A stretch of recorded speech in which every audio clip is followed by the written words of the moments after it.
Boa tarde, pessoal. Tudo jóia? Estamos aqui iniciando mais uma atividade, né, referente à disciplina de geografia, tá ok? Vou tentar fazer aqui um compartilhamento de tela para a gente dar início, né, à nossa atividade de hoje.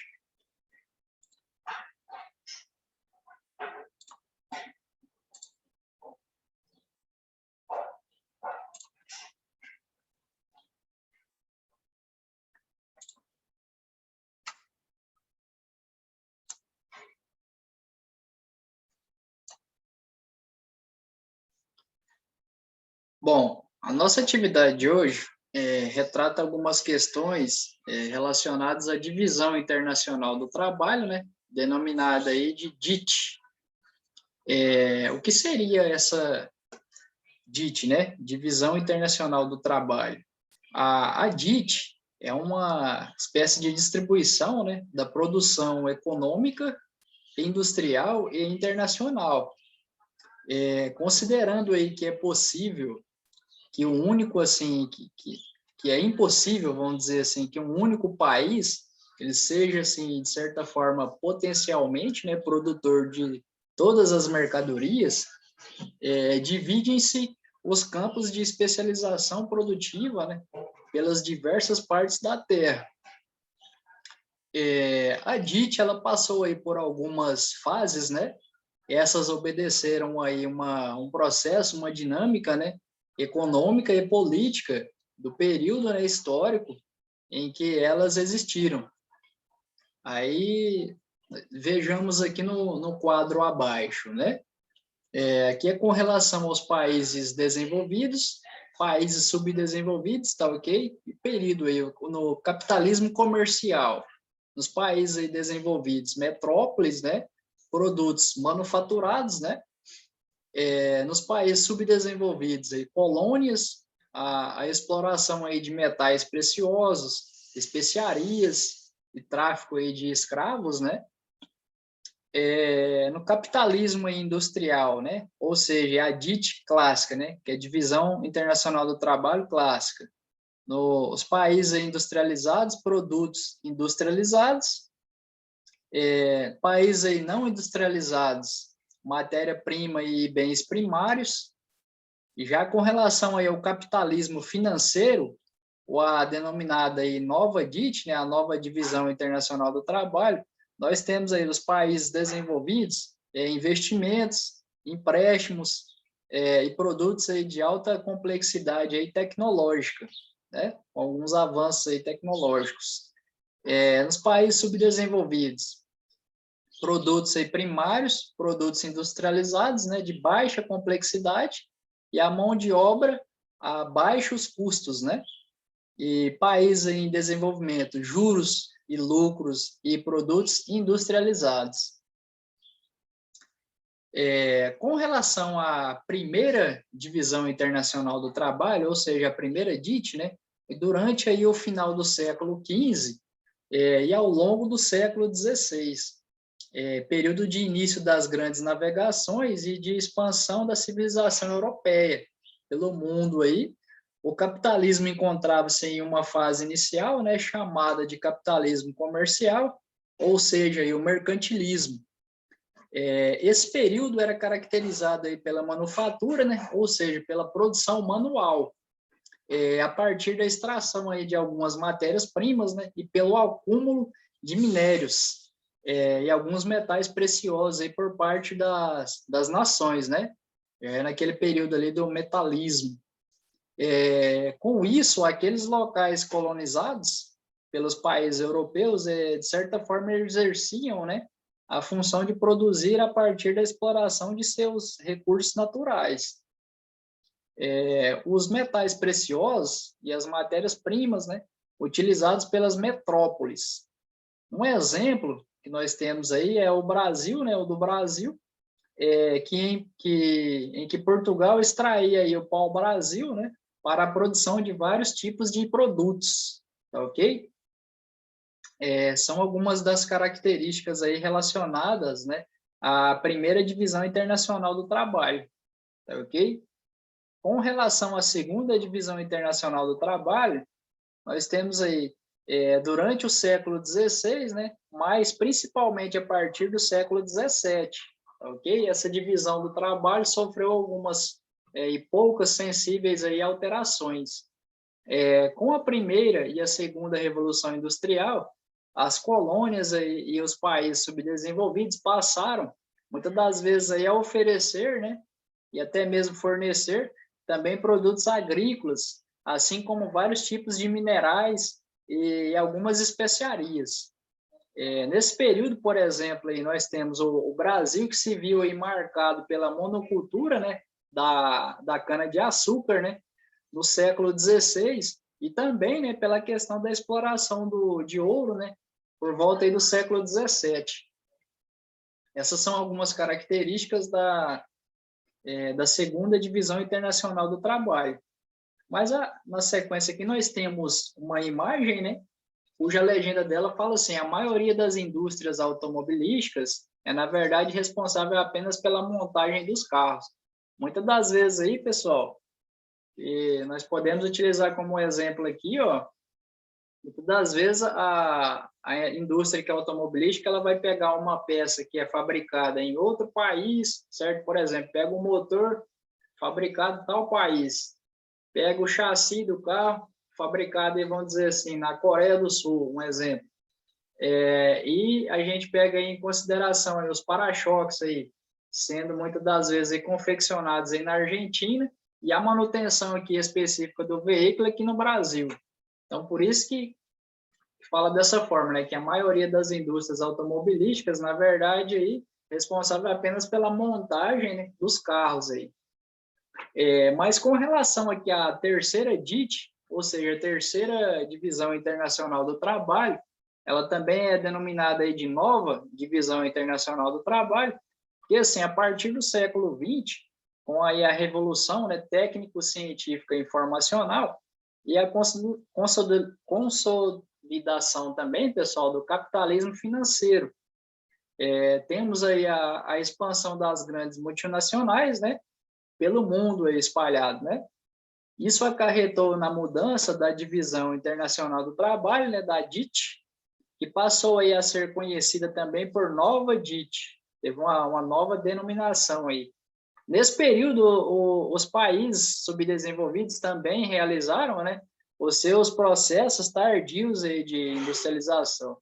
Só que aí, diferentemente da industrialização dos países desenvolvidos, essa aconteceu a partir da abertura, né, do mercado financeiro desses países e pela instalação, né, de algumas empresas multinacionais ou globais, né, oriundas aí, específicas quase sempre de países desenvolvidos, né?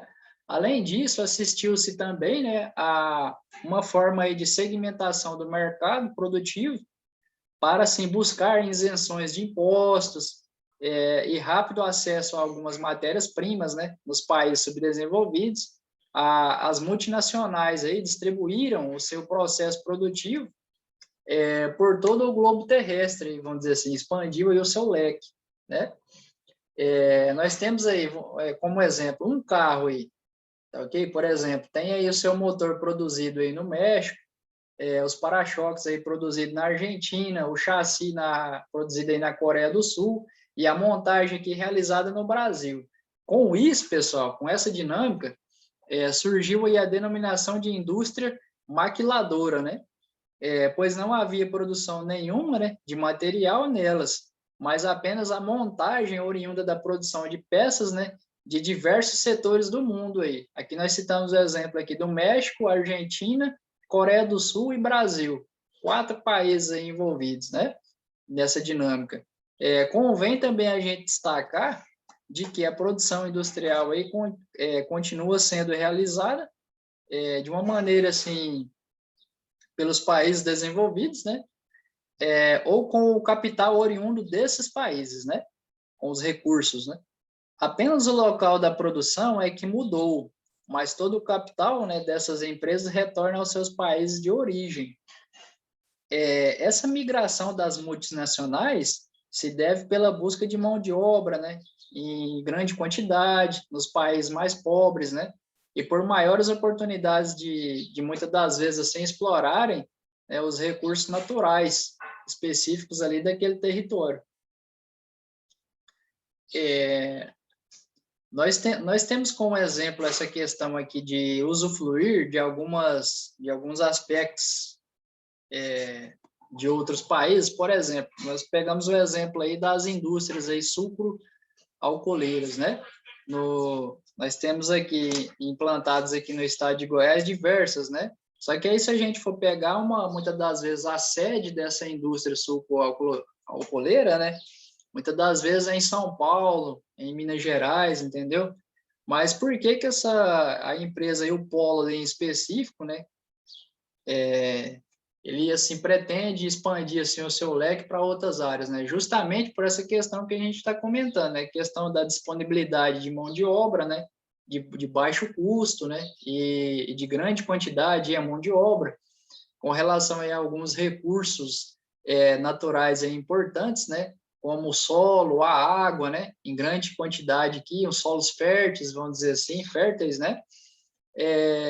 No intuito aí de explorar mesmo esses recursos, né? Para manter aí dentro do processo aí capitalista, né? A sua produção. Pessoal, vou tentar fazer aqui a reprodução de uma videoaula, até mesmo para a gente ver mais algumas questões relacionadas, né, nesse processo aí de divisão internacional do trabalho, né?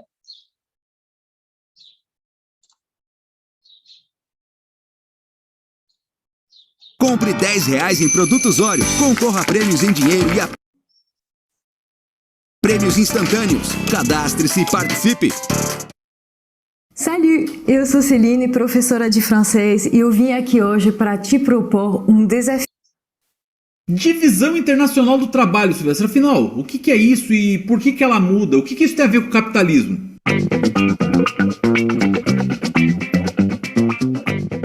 Olá, caro aluno, tudo bem com você?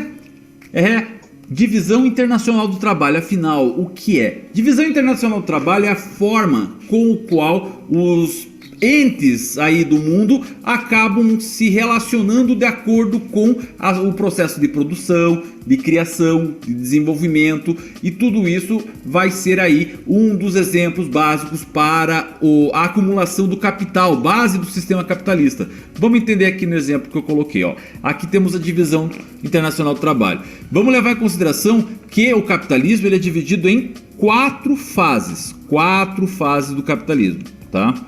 A gente vai ter a fase comercial, vai ter a fase industrial, vai ter o período financeiro e hoje em dia se fala aí do capitalismo técnico-científico, tá? Vamos falar rapidinho de cada um deles aqui. Para começar, o capitalismo comercial tinha como principal base, meio de acumulação de capital, o comércio. É onde acontecia isso? Acontecia na época dos descobrimentos, na época lá do mercantilismo e tal. Nessa época existiam dois entes aí relacionados, a metrópole e a colônia.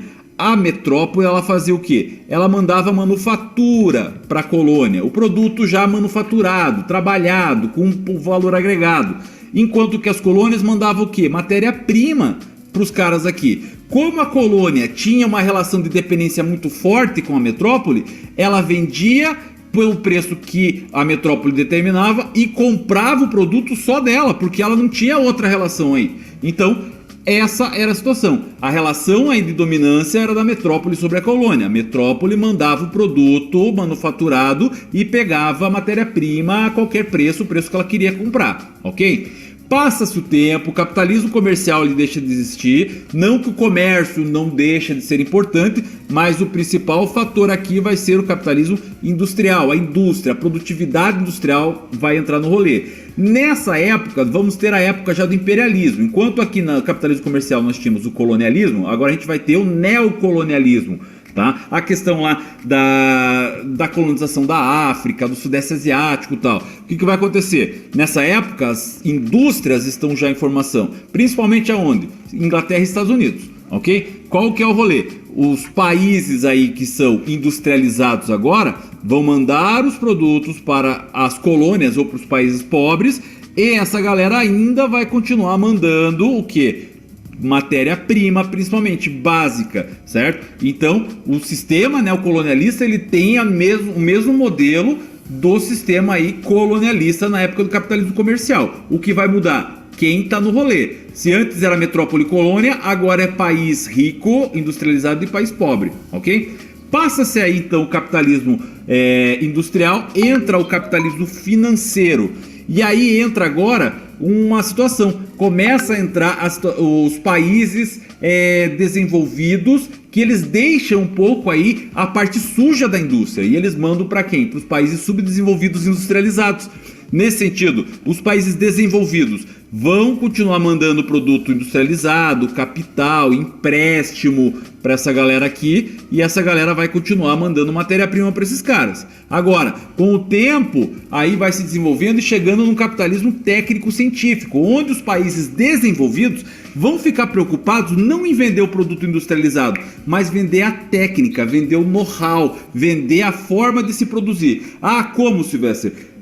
Projeto do automóvel que sai lá da Europa, que vai ser produzido aqui no Brasil, empresa de biotecnologia que vende o transgênico para um país aí que ainda é dependente de tecnologia na parte agropecuária, insumo agrícola, marcas, várias coisas vão ser mandadas. Ou seja, agora a forma de acumular capital, ele passa da ideia, tá? Do pensamento. Quem vai fazer o trabalho sujo agora vai ser o país emergente, subdesenvolvido, industrializado. Só que, para usar a técnica que esses caras estão produzindo, ele vai ter que pagar o quê? O tal do royalty. Ops, aqui não dá, aqui ó. Royalty. O que é o royalty? É o aluguel pelo uso da tecnologia. Então o que vai acontecer? Os países desenvolvidos vão mandar a técnica para esses caras aqui. E esses caras aqui vão mandar o produto industrializado que os países desenvolvidos vão vender para o resto do mundo, mas vão mandar também o aluguel pelo uso da tecnologia, o royalty. Essa é a nova divisão internacional do trabalho.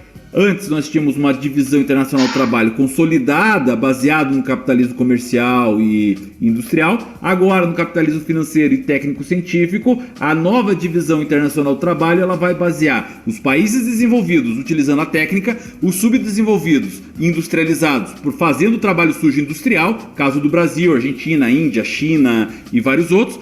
E aí os países subdesenvolvidos dependentes de tecnologia para a produtividade agropecuária. Essa é a nova divisão internacional do trabalho, para você nunca mais esquecer, sabe por quê? Porque você está no Gabarita Gel e na plataforma tem muito mais, você sabe disso. Colar que você vai se dar muito bem. Um abraço e tchau, tchau. Dias 21 e 22 de julho.